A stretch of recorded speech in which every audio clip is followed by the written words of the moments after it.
सर्वांचं स्वागत आहे आपल्या MPC टाइम्स या यूट्यूब चॅनलमध्ये.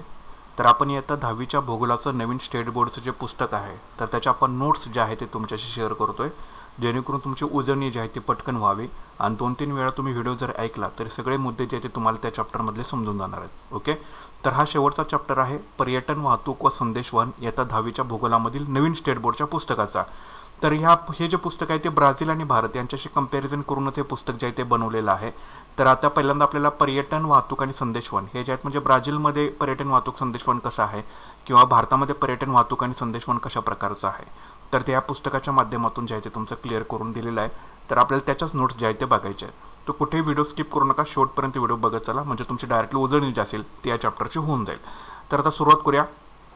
तर पर्यटन आपल्याला जे आहे ते बघायचं आहे. ठीक आहे, तर केअरफुली ऐका आता. तर पांढऱ्या वाळूच्या पुळणी, आकर्षक व स्वच्छ सागरी किनारे, निसर्गरम्य बेटे, ॲमेझॉन खोऱ्यातील घनदाट अरण्ये, विविध प्रकारचे प्राणी व पक्षी तसेच विविध उद्याने यामुळे आंतरराष्ट्रीय पर्यटक ब्राझीलकडे आकर्षित होतात. ठीक आहे, आंतरराष्ट्रीय पर्यटक ब्राझीलकडे आकर्षित होण्याचं कारण काय?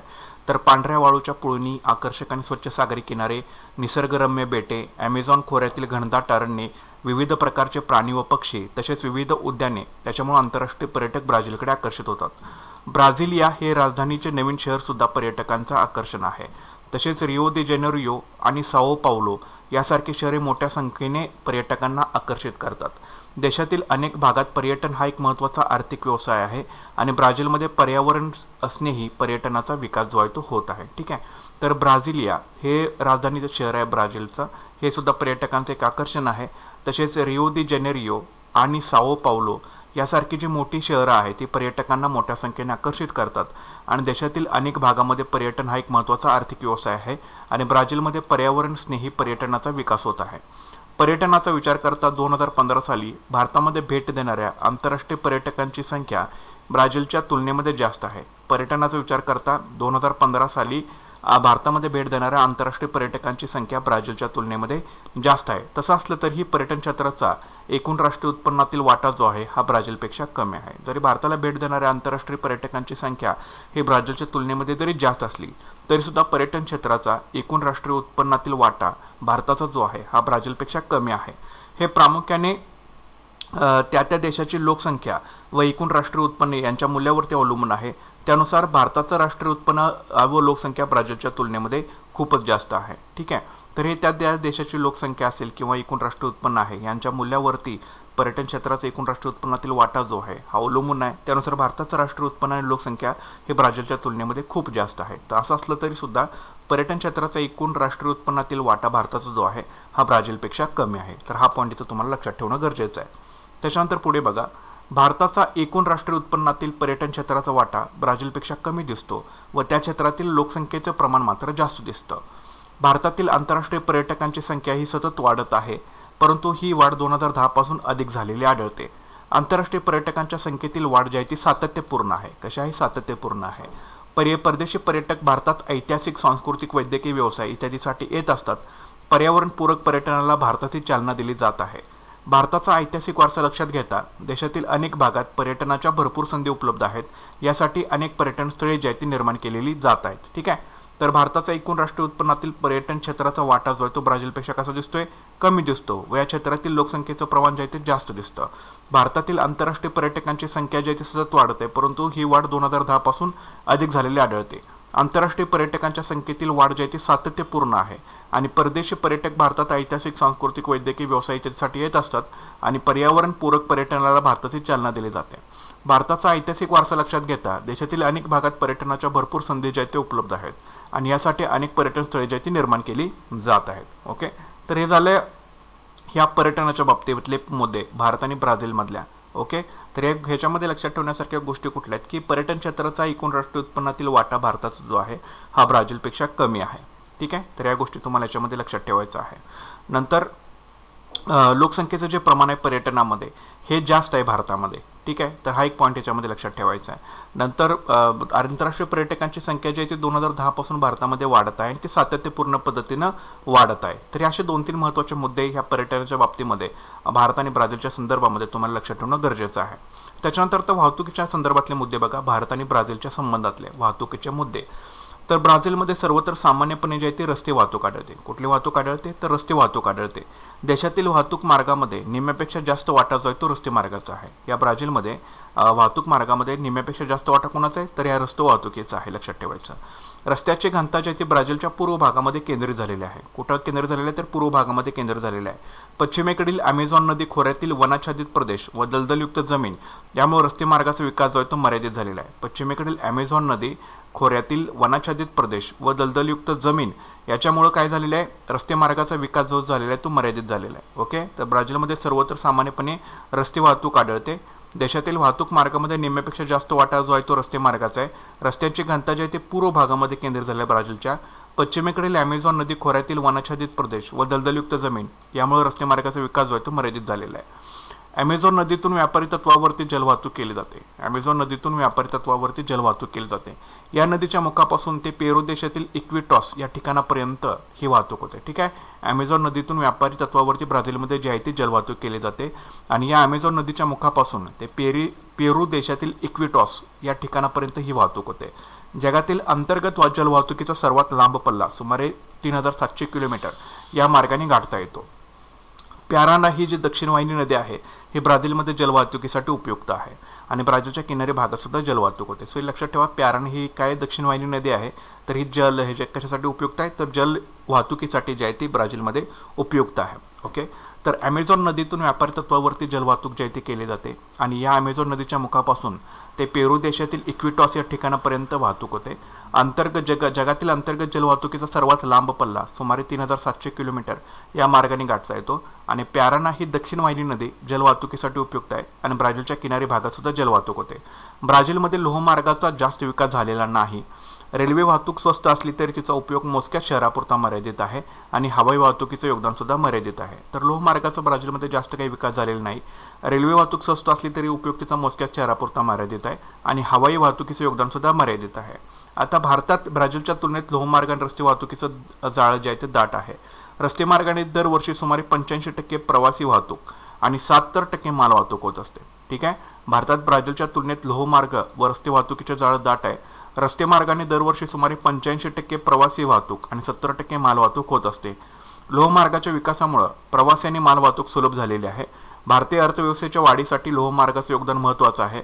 भारतात लोहमार्ग नेहमीच प्रवासी वाहतुकीचं एक प्रमुख साधन जे आहे ते राहिलेलं आहे. लोहमार्ग नेहमीच एक प्रवासी वाहतुकीचं प्रमुख साधन राहिलेलं आहे. तर याच्यामध्ये लक्षात ठेवा की रस्ते मार्गाने भारतामध्ये दरवर्षी 85% प्रवासी वाहतूक होते आणि 70% माल वाहतूक होते रस्ते मार्गाने. लोहमार्गाच्या विकासामुळे प्रवासी आणि माल वाहतूक सुलभ झालेली आहे आणि भारतीय अर्थव्यवस्थेच्या वाढीसाठी लोहमार्गाचे योगदान जे आहे ते महत्त्वाचं आहे. भारतात लोहमार्ग नेहमीच प्रवासी वाहतुकीचे एक महत्त्वाचं असं प्रमुख साधन राहिलेलं आहे. भारताच्या मध्य भागात, ईशान्येकडील राज्यात आणि राजस्थानमध्ये लोहमार्गाचे जाळे जे आहे ते विरळ आढळते. भारताचा मध्य भाग असेल, ईशान्येकडचे राज्य असतील आणि राजस्थानमध्ये लोहमार्गाचे जाळे कसं आहे? हे विरळ स्वरूपाचं आहे आणि उत्तर भारतीय मैदानी प्रदेशात मात्र लोहमार्गाचं जाळं जे आहे ते दाट स्वरूपाचं आहे. तर ज्या देशाचा विस्तार अधिक असतो त्या देशात दूरचे अंतर पार करण्यासाठी लोहमार्गाचे महत्त्व जास्त असते. ठीक आहे, तर ज्या देशाचा विस्तार अधिक असतो त्या देशात दूरचं अंतर पार करण्यासाठी लोहमार्गाचं महत्त्व जे आहे ते जास्त असतं. नंतर जलमार्ग हे वाहतुकीचं स्वस्त साधन आहे. ठीक आहे, हे लक्षात ठेवा पॉईंट. जलमार्ग जो आहे हा वाहतुकीचा सर्वात स्वस्त असं साधन आहे. देशाच्या एकूण वाहतूक मार्गात अंतर्गत जलमार्गाचा वाटा फक्त 1%च आहे. ठीक आहे, 1% वाटा आहे अंतर्गत जलमार्गामध्ये देशाच्या एकूण वाहतूक मार्गामध्ये. यामध्ये नद्या, कालवे, खाड्या आणि जलसाठे इत्यादींचा समावेश होतो. आंतरराष्ट्रीय व्यापारापैकी सुमारे 95% व्यापार जो आहे तो सागरी मार्गाने होतो. ठीक आहे, 1% वाटा हा अंतर्गत जलमार्गाचा आहे देशाच्या एकूण वाहतूक मार्गामध्ये. मात्र आंतरराष्ट्रीय व्यापारापैकी सुमारे 95% व्यापार हा सागरी मार्गाने होतो. आंतरराष्ट्रीय व्यापाराशिवाय देशाच्या मुख्य भूभाग आणि बेटादरम्यान वाहतुकीसाठी जलमार्गाचा उपयोग होतो. ब्राझीलच्या तुलनेत भारतातील आंतरराष्ट्रीय हवाई वाहतूक जास्त विकसित झालेली आहे आणि देशातील तसेच अंतर्गत हवाई मार्गाचा वापर सुद्धा वाढत आहे. ओके, तर हे महत्त्वाचे पॉईंट्स आहेत. त्याच्यामध्ये आपल्याला सांगितलेलं आहे की वाहतुकीच्या संदर्भामध्ये भारत आणि ब्राझीलमध्ये कशा पद्धतीचा फरक आहे. तर ब्राझीलमध्ये सर्वात जास्त वाटा जो आहे तो रस्ते वाहतुकीचा आहे. रस्त्याची जी घनता आहे ते ब्राझीलच्या पूर्व भागात केंद्रित झालेली आहे. तसंच पश्चिमेकडचा अमेझॉन नदी खोऱ्यातील वनाच्छादित प्रदेश आणि दलदलयुक्त जमीन याच्यामुळे रस्ते मार्गाचे विकास क्षेत्र जे आहे ते मर्यादित झालेलं आपल्याला दिसून येतोय. अमेझॉन नदीच्या खोऱ्यातून व्यापारी तत्वावरती जलवाहतूक चालते आणि अमेझॉन नदीच्या मुखापासून ते पेरू देशातील इक्विटॉस या ठिकाणापर्यंत ही वाहतूक होते. प्याराना ही दक्षिण वाहिनी नदी आहे ती जलवाहतुकीसाठी ब्राझीलमध्ये उपयुक्त आहे. ठीक आहे. लोहमार्गाचा जास्त विकास ब्राझीलमध्ये झालेला नाही. रेल्वे वाहतूक जरी स्वस्त असली ब्राझीलमध्ये तरी तिचा उपयोग जो आहे हा मोजक्याच शहरापुरता मर्यादित आहे आणि हवाई वाहतुकीचं योगदान सुद्धा मर्यादित स्वरूपाचं आहे. नंतर भारतामध्ये जे आहे ते लोहमार्ग आणि रस्ते वाहतुकीचं दाट जाळे जे ते पसरलेलं आहे. तर रस्ते मार्गाने दरवर्षी सुमारे 85% प्रवासी वाहतूक भारतामध्ये होते आणि 70% मालवाहतूक होते. लोहमार्ग सुद्धा भारतामध्ये महत्त्वाचं असं एक साधन आहे अर्थव्यवस्थेच्या वाढीसाठी. लोहमार्ग नेहमीच प्रवासी वाहतुकीचे एक प्रमुख साधन भारतामध्ये जे आहे ते राहिलेलं आहे. भारताच्या मध्य भागामध्ये ईशान्येकडच्या राज्यामध्ये आणि राजस्थानमध्ये लोहमार्गाचं जाळं जे आहे ते विरळ स्वरूपाचं आहे. मात्र उत्तर भारतीय मैदानी प्रदेशामध्ये लोहमार्गाचं दाट जाळं जे ते आपल्याला दिसून येतं. ज्या देशाचा विस्तार अधिक असतो त्या देशाचे दूरचे अंतर पार करण्यासाठी लोहमार्गाचं महत्त्व जास्त असतं. जलमार्ग हे महत्त्वाचं वाहतुकीचं जे आहे ते सर्वात स्वस्त असं साधन आहे आणि देशाच्या एकूण वाहतूक मार्गात अंतर्गत जलमार्गाचा वाटा फक्त 1% आहे आणि याच्यामध्ये नद्या, कालवे, खाड्या आणि जलसाठे यांचा समावेश होतो. आंतरराष्ट्रीय व्यापारापैकी सुमारे 95% व्यापार हा सागरी मार्गाने होतो आणि आंतरराष्ट्रीय व्यापाराशिवाय देशाचा मुख्य भूभाग आणि बेटादरम्यान वाहतुकीसाठी जलमार्गाचा उपयोग होतो. ब्राझीलच्या तुलनेमध्ये भारतातील आंतरराष्ट्रीय हवाई वाहतूक जी आहे ती जास्त विकसित झालेली आहे आणि देशातील तसेच अंतर्गत हवाई मार्गाचा वापर सुद्धा वाढत आहे. तर हे झालं वाहतुकीच्या संदर्भामध्ये. आता संदेशवहन ब्राझील आणि भारतामध्ये कसं आहे तर ते बघूया. तर ब्राझीलचा रेखावरती विस्तार जास्त आहे आणि अतिपश्चिमेकडील नार्सेटो दो रियामोआ हे ठिकाण अक्रे या राज्यामध्ये असून त्याचे स्थान 7°32'33" ते दक्षिण अक्षांश आणि 73°59' पश्चिम रेखांशावरती आहे. ठीक आहे. तर बघा ब्राझीलचा रेखावरती विस्तार कसा आहे हा जास्त आहे, रेखावरती विस्तार जास्त आहे.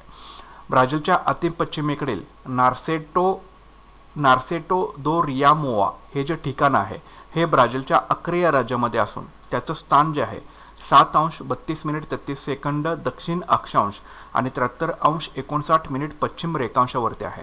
आणि अतिपूर्वेकडचं पोंटो दो सेक्सास नाव लक्षात ठेवा. पोंटो दो सेक्सास हे पैरेबा राज्यातील ठिकाण 7°9'28" दक्षिण अक्षांश ते 34°47' पश्चिम रेखांशावरती आहे. ओके.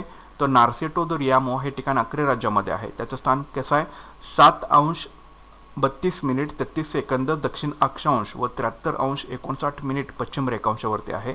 आणि अतिपूर्वेकडचं जे ठिकाण आहे ब्राझीलचं त्याचं नाव आहे पोंटो दो सेक्सास हे परेबा राज्यातील ठिकाण आहे ब्राझीलच्या.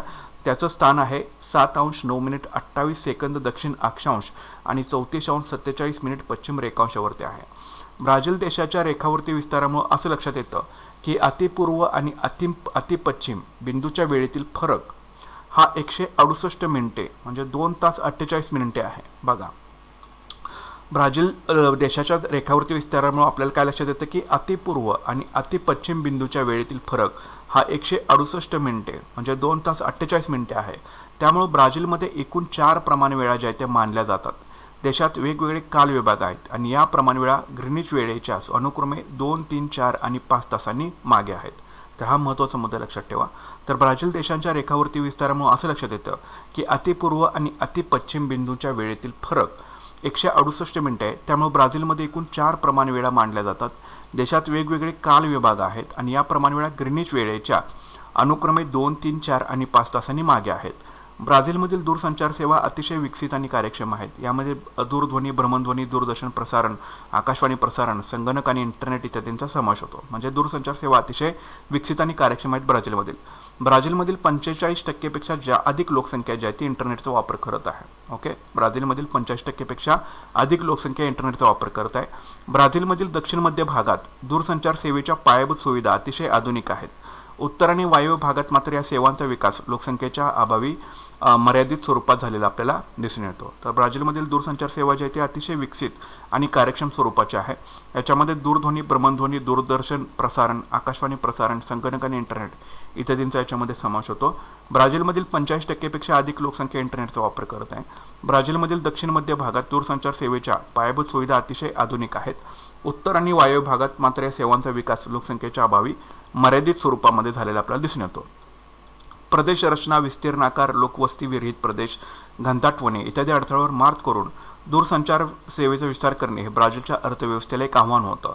अलीकडील काही वर्षांमध्ये ब्राझीलमधील दूरध्वनी, माहिती तंत्रज्ञान, इंटरनेटचा वापर वाढलेला असून दूरसंचार सेवेचा विस्तार जो आहे तो मोठ्या प्रमाणावरती होऊ लागलेला आहे. ठीक आहे, तर ब्राझीलच्या अर्थव्यवस्थेला कशाचं आव्हान होतं दूरसंचार सेवेचा विस्तार करण्यासाठी?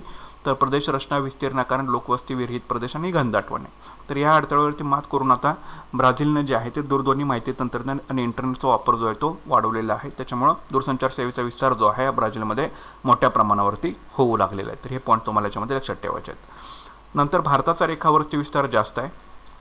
भारतातील अतिपूर्व आणि अतिपश्चिम टोकावरील रेखावृत्तामधील वेळेचा फरक सुमारे 120 मिनिटांचा आहे. ओके, लक्षात ठेवा. भारतातील अतिपूर्व आणि अतिपश्चिम टोकावरील रेखावृत्तामधील वेळेचा फरक सुमारे 120 मिनिटांचा आहे. परंतु भारतात एकच प्रमाणवेळ मानली जाते. भारतीय प्रमाण वेळेसाठी IST 82°30' पूर्व रेखावृत्त निश्चित केलेलं आहे आणि हे रेखावृत्त जे आहे ते अलाहाबाद शहराजवळून जातं आणि भारतीय प्रमाणवेळ ही ग्रीनिच वेळेच्या 5 तास 30 मिनिटं पुढं आहे, म्हणजे 5.5 तासांनी पुढं आहे. ओके, तर भारताचा रेखावरती विस्तार जास्त आहे. भारतातील अतिपूर्व आणि अतिपश्चिम टोकावरचं रेखावृत्तामधील वेळेचा फरक सुमारे 120 मिनिटांचा आहे. परंतु भारतामध्ये एकच प्रमाणवेळ मानली जाते. भारतीय प्रमाण वेळेसाठी IST साठी 82°30' पूर्व रेखावृत्त जे आहे ते निश्चित केलेलं आहे. हे रेखावृत्त अलाहाबाद शहराजवळून जातं आणि भारतीय प्रमाणवेळ ही ग्रीनिच वेळेच्या 5 तास 30 मिनिटांनी पुढं आहे. तर हे पॉईंट लक्षात ठेवायचा प्रश्न येऊ शकेल. भारतातील इलेक्ट्रॉनिक माध्यमाच्या प्रगतीमुळे दूरसंचार उद्योग हे अतिवेगाने वाढणारे क्षेत्र बनलेलं आहे. माहिती तंत्रज्ञान आणि संदेशवहनाच्या युगात संगणक, भ्रमणध्वनी आणि इंटरनेट अशा डिजिटल साधनांच्या वाढत्या प्रभावामुळे हे क्षेत्र अधिक वेगाने विस्तारत आहे. भारत हा सर्वाधिक स्मार्टफोन आणि इंटरनेट वापरणाऱ्यांचा देश जो आहे तो बनलेला आहे. ठीक आहे, भारतातील इलेक्ट्रॉनिक माध्यमांच्या प्रगतीमुळे दूरसंचार उद्योग जो आहे हा अतिवेगाने वाढणारे क्षेत्र बनलेला आहे. माहिती तंत्रज्ञान संदेशवहनाच्या युगात संगणक, भ्रमणध्वनी, इंटरनेट अशा डिजिटल साधनांच्या वाढत्या प्रभावामुळे क्षेत्र अधिक वेगाने विस्तारत आहे. भारत हा सर्वाधिक स्मार्टफोन आणि इंटरनेट वापरणाऱ्यांचा देश जो आहे तो बनलेला आहे. इस्रो, भारतीय अवकाश संशोधन संस्था, भारतातील अवकाश संशोधनासंबंधीचे उपक्रम या संस्थेमार्फत राबवले जातात. आजपर्यंत इस्रोने अनेक उपग्रह जे आहेत ते प्रक्षेपित जे आहेत ते केलेले आहेत किंवा अनेक विक्रमसुद्धा या इस्रोनी जे आहे ते प्रस्थापित केलेले आहेत. ठीक आहे, तर इस्रो ही भारतीय अवकाश संशोधन संस्था आहे. ठीक आहे, नंतर भारतातील अवकाश संशोधन संबंधीचे उपक्रम या इस्रो मार्फत राबवले जातात आणि आजपर्यंत इस्रोने अनेक उपग्रह जे आहेत ते अवकाशात प्रक्षेपित केलेले आहेत आणि अनेक विक्रमसुद्धा प्रस्थापित केलेले आहेत. ब्राझीलमध्ये ब्राझिलियन अवकाश एजन्सीच्या देखरेखीखाली देशाच्या अवकाश संशोधनाचा कार्यक्रम राबवला जातो. ब्राझीलमध्ये ब्राझिलियन अवकाश एजन्सीच्या देखरेखीखाली देशाच्या अवकाश संशोधनाचा कार्यक्रम जो आहे तो राबवला जातो. आधुनिक आणि विकसित तंत्रज्ञानाची जोड देऊन ब्राझीलमधील अवकाश संशोधन कार्यक्रमाचे धोरण आखले जात आहे. ठीक आहे, आधुनिक आणि विकसित तंत्रज्ञानाची जोड देऊन ब्राझीलमधील अवकाश संशोधनाचे धोरण जे ते राखले जात आहे. प्रारंभी ब्राझील हा देश अवकाश संशोधनासाठी संयुक्त संस्थांनी या देशावरती अधिक अवलंबून होता, परंतु अलीकडे चीन, भारत, रशिया आणि युक्रेन या देशांचं सहकार्य जो आहे हा ब्राझील हा देश अवकाश संशोधनासाठी घेत आहे. मात्र प्रारंभी तो संयुक्त संस्थांनी देशावरती अधिक अवलंबून होता, मात्र अलीकडे चीन, भारत, रशिया आणि युक्रेन देशांचे सहकार्य जो आहे हा ब्राझील हा देश घेत आहे. ठीक आहे, तर ब्राझीलची अवकाश एजन्सी आहे तिचं नाव काय? ब्राझिलियन अवकाश एजन्सी. तर ह्या ज्या गोष्टी आहेत या तुम्हाला लक्षात ठेवणं हे गरजेचं आहे. याच्यामध्ये संदेशवहनामध्ये ब्राझील आणि भारताच्या संदर्भातले पॉईंट्स आहेत. ओके, तर 2 ते 3 वेळा व्हिडिओ तुम्ही रिवाईज करून ऐका. जितक्या वेळा ऐकाल तितकी तुमची डायरेक्टली उजळणी जी असेल ती या चॅप्टरची चांगल्या पद्धतीनं होऊन जाईल. ठीक आहे, भेटूयात पुढच्या लेक्चरमध्ये. So thanks for watching guys and all the best.